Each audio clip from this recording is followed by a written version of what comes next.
Welcome back programmers, this is Abdur Rahman আর web ডেভেলপমেন্টের তৃতীয় পর্বে আপনাদেরকে অনেক অনেক স্বাগতম। আজকের পর্বে আমরা দেখব জেএস ডম এবং অ্যাঙ্গুলার দিয়ে কিভাবে আমাদের অ্যাপ্লিকেশনটাকে আরও একটু ডাইনামিক করা যায়।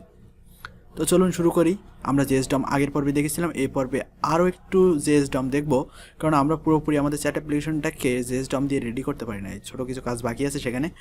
আর অ্যামেজিং ব্যাপার হচ্ছে আজকে আমরা অ্যাঙ্গুলারটাও দেখব, এবং যারা ভয় পাচ্ছেন তারা একটু ভয় পাবেন না, কেননা অ্যাঙ্গুলার একেবারেই সহজভাবে দেখাবো আমি আপনাদেরকে।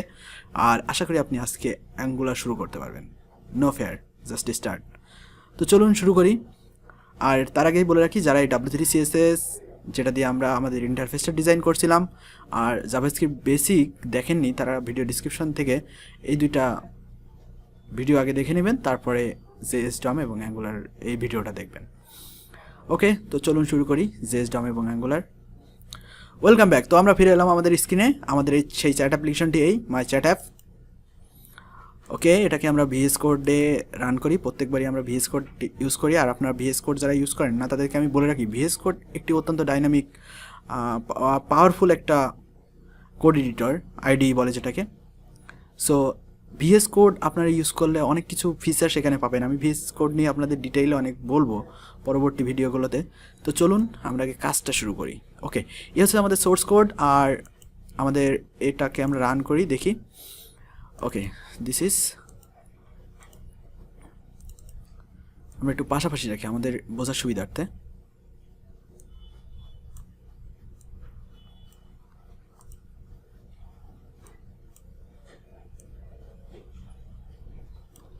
ওকে, তো প্রথম পর্বে আমরা ইন্টারফেসটা ডিজাইন করছিলাম, দ্বিতীয় পর্বে এসে আমরা এটাকে ডাইনামিক করছিলাম। যেমন আমরা যদি লিখি হ্যালো, সাবমিট দিলে সাবমিট হচ্ছে,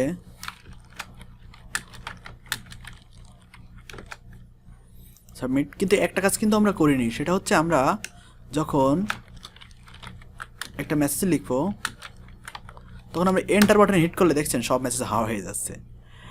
সো এন্টার বাটনে হিট করলে কিন্তু আমাদের মেসেজটা যাচ্ছে না যেভাবে আমরা প্রথমে দেখেছিলাম। তো এন্টার বাটনে হিট করলে আমরা কীভাবে দেখব, এটা একেবারে সহজ, একটু ট্রিকি হবে, আপনারা একটু মনোযোগ দিয়ে দেখবেন। আমি এখনই এই প্রোগ্রামটা আপনাদের দেখাবো যে এন্টার বাটনে হিট করলে কীভাবে এটা কাজ করবে। মূলত আমাদের এই যে সোর্স কোড, এটাকে দেখেন, আমরা এখানে ফর্ম ইউজ করছি, ফর্ম, HTML ফর্ম। তো HTML ফর্ম যারা জানেন, তো ফর্মে একটা মেথড থাকে, HTML ফর্মে সবসময় একটা মেথড দিতে হয়। মেথডের ভেতরে আমরা গেট অথবা পোস্ট দিতে পারি। তো আমরা ধরুন পোস্টই দিলাম, তারপর দিতে হয় কিন্তু অ্যাকশন। তো সিস্টেমটা কি, অ্যাকশন ধরেন পোস্ট ডট পিএইচপি।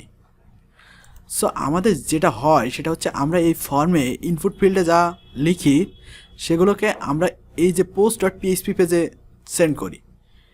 তার মানে এই ফর্মটা সাবমিট করার সাথে সাথে এটা পোস্ট ডট পিএইচপিতে চলে যায়। তো আমরা দেখি, চলুন দেখি আসলে কীভাবে এটা কাজ করে। এই যে এটাকে রিলোড দিলাম, এখানে আমরা কোনো একটা মেসেজ লিখবো, টেস্ট, তারপর এন্টার বাটনে হিট করবো। এন্টার বাটনে হিট করলে দেখছেন এই যে উপরে ইউআরএলটা দেখেন, এখানে দেখেন পোস্ট ডট পিএইচপিতে চলে যাচ্ছে। তো এটাই হচ্ছে কাজ।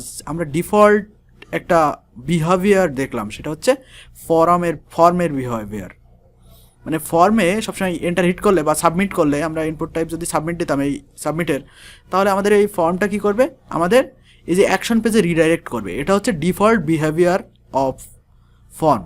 সো এই ডিফল্ট কাজটার কারণে আমাদের এই পেজটা কিন্তু রিলোড নিচ্ছিল, এই পেজটা রিলোড নিচ্ছিল। আমরা এটাকে কেটে দেই, এই অ্যাকশন এবং মেথডটা কেটে দেই। সো আমাদের এটা না দিলে, আমরা যদি অ্যাকশন এবং মেথড না দিই, তাহলে ডিফল্টভাবে সে অ্যাকশন দিয়ে দেবে। অ্যাকশন কোন পেজে দিবে, এই সেম পেজটাই, মানে অ্যাকশন থাকবে সেম পেজটাই, অ্যাকশন এরকম থাকবে, action action same page. Same page আসলে হচ্ছে এটা আমাদের index page, index dot HTML। So এটা হচ্ছে ডিফল্ট অ্যাকশন। তো এই ডিফল্ট অ্যাকশনটাকে আমরা যদি রিমুভ করতে পারি, তাহলে কিন্তু আমাদের আর পেজটা রিলোড নেবে না, তখন কিন্তু আমরা আমাদের মেসেজটা এই পেজেই দেখতে পাবো। আরও একটা ব্যাপার সেটা দেখুন, সেটা হচ্ছে আপনি যখন কনসোল রান করবেন এখানে, তখন এখানে যদি টেস্ট মেসেজ লিখেন, টেস্ট মেসেজ লিখে আমরা কি করছিলাম, সাবমিট করলে এখানে দেখাচ্ছিল। কিন্তু এখানে যদি এন্টার হিট করেন তাহলে দেখেন কনসোলটা হাওয়া হয়ে যাচ্ছে। সো কনসোলটা এখানে কনসোলটা দেখানোর কথা ছিল, বাট আমরা পেজ রিডাইরেক্ট হয়ে যাচ্ছি। সো রিডাইরেকশনটা বন্ধ করতে হবে। এটা বন্ধ করতে হবে কীভাবে, আর কীভাবে এন্টারে আমাদের অ্যাকশান দিতে হবে। সো এন্টারে অ্যাকশান দেওয়ার জন্য আমরা একটু দেখে নেই যেটা ঠিকভাবে রিলোড করে দিলাম। ওকে, এখানে আমাদের এই যে ফর্ম আছে না, ফর্মের ভিতরে অন সাবমিট, আমরা ফর্মটা সাবমিট করলে এই ফাংশনটা কল হবে। কোন ফাংশনটা? এই যে প্রিন্ট মেসেজ, এই যে প্রিন্ট মেসেজ ফাংশনটা অন সাবমিটে কল হবে। এখন খুব ভালো কথা, দেখি কল হয় কিনা। এটাকে আমরা একটু করে দেই আর রিলোড করি। সো টেস্ট2 এন্টার চাবি, বেশ ভালো, কিছুই দেখাচ্ছে না, কনসোলেও দেখাচ্ছে না, এখানেও দেখাচ্ছে না। তার কারণ কী হচ্ছে, রিডাইরেক্ট হয়ে ঠিক এই সেম পেজে আবার চলে আসছে। যখন রিফ্রেশ হচ্ছে পেজ তখন ডাটা হারাই যাচ্ছে। তো আমাদের রিফ্রেশটা বন্ধ করতে হবে। কীভাবে বন্ধ করতে হবে?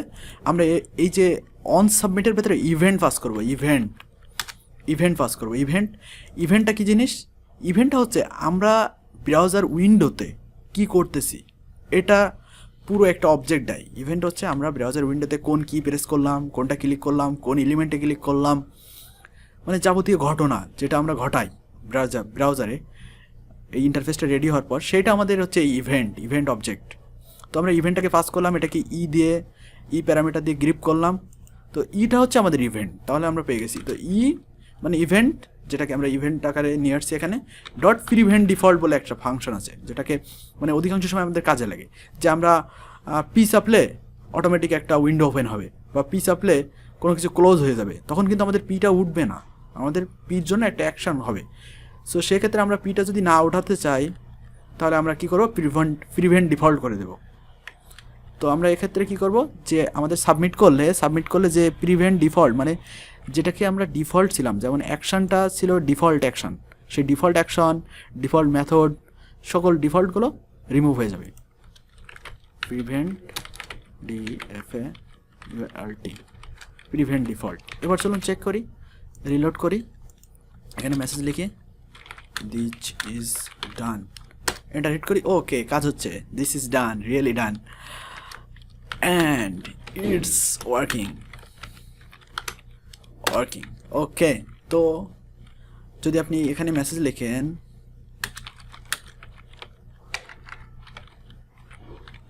তারপর যদি সাবমিটে ক্লিক করেন, একটা এরর চলে আসছে, type error, is not defined.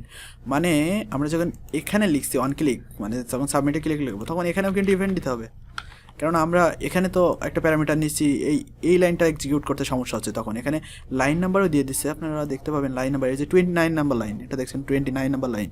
তো আমরা অন ক্লিক অ্যাকশানে, সাবমিট বাটনে অন ক্লিক অ্যাকশানে আমরা কিন্তু কোনো প্যারামিটার দেইনি, যার কারণে এই প্যারামিটারটা সে পাচ্ছে না, এবং প্রিভেন্ট ডিফল্টটাও সে পাচ্ছে না, সেই জন্য এরর দিচ্ছে 29 নাম্বার লাইন।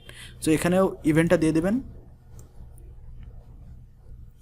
তাহলে এবার কাজ করবে সঠিকভাবে। এবার সেভ করুন, রিলোড করুন, তাহলে দুইটাই কাজ করবে, সাবমিটেও কাজ করছে আর এখানে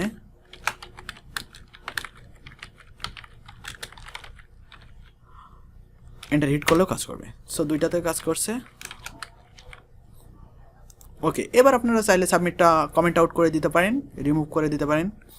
আমি সাবমিটটা কমেন্ট আউট করে দিই। আপনারা এই ভিএস করে যে এই যে লাইনটা কমেন্ট করে দিবেন, সেটাকে এই লাইনের যে কোনো এক জায়গায় কার্সার রাখবেন, আইকিট রাখবেন, ক্লিক করে তারপর কন্ট্রোল চেপে সিলেক্ট সাব দিবেন। কন্ট্রোল সিলেক্ট সাব দিলে এটা কী হয়ে যাবে, কমেন্ট আউট হয়ে যাবে। আপনারা চাইলে পুরো ব্লক ধরেই কমেন্ট আউট করে দিতে পারেন, এইভাবে ধরে এখানে কমেন্ট আউট করে দিতে পারেন। আবার ঠিক একইভাবে সিলেক্ট করে আবার সিলেক্ট সাব দেবেন, কন্ট্রোল স্ল্যাশ, তাহলে কমেন্ট আউট হয়ে যাবে।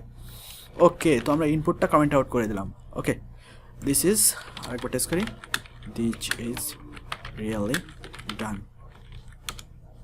ওকে, তো আমাদের এন্টার হিটে কাজ করছে। এবার যেটা করব সেটা হচ্ছে আমরা অ্যাঙ্গুলার দিয়ে এটাকে আরও একটু সুন্দর করব। অ্যাঙ্গুলার ইউজ করব এর একটা কারণ, সেটা হচ্ছে আমরা যখন ডাটাবেস থেকে ডাটা নিয়ে আসবো তখন তো আমাদের হিউজ ডাটা থাকবে।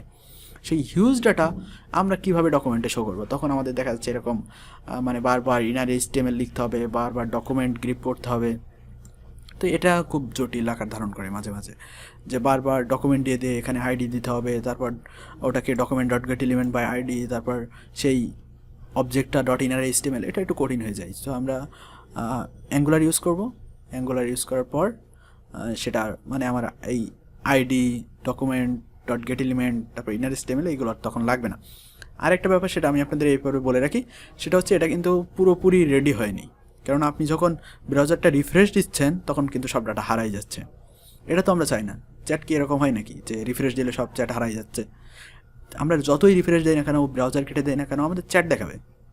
এবং শুধু আমার দেখাবে না, এই চ্যাটটা ঠিক অপোজিট পার্সনটাকেও দেখাবে, মানে যে এই চ্যাটে অনলাইনে থাকবে তাকে দেখাবে। সো সেই কাজটা করতে হলে আমাদের ডাটাবেজ লাগবে, আর আমরা ডাটাবেজের আগে অ্যাঙ্গুলারটা দেখব।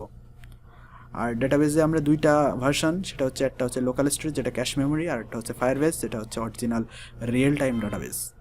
তো পরবর্তী পর্বে আমরা দেখব কীভাবে অ্যাঙ্গুলার ইউজ করতে হয়। এই পর্বে দেখাতে চাইছিলাম, কিন্তু থাক, পরের পর্বে আমরা দিয়ে দেই, ভিডিওটা লেন্দি হয়ে যাবে, আপনাদের বুঝতেও সমস্যা হবে। ওকে, আল্লাহ হাফেজ। ওকে দর্শক, তো আমাদের চ্যানেলটি আপনাদের ভালো লেগে থাকলে আপনারা লাইক, কমেন্ট, শেয়ার করবেন এবং সাবস্ক্রাইব করতে ভুলবেন না। অবশ্যই বেল বাটনটিতে ক্লিক করবেন নিয়মিত আপডেট পাওয়ার জন্য। Thanks for watching.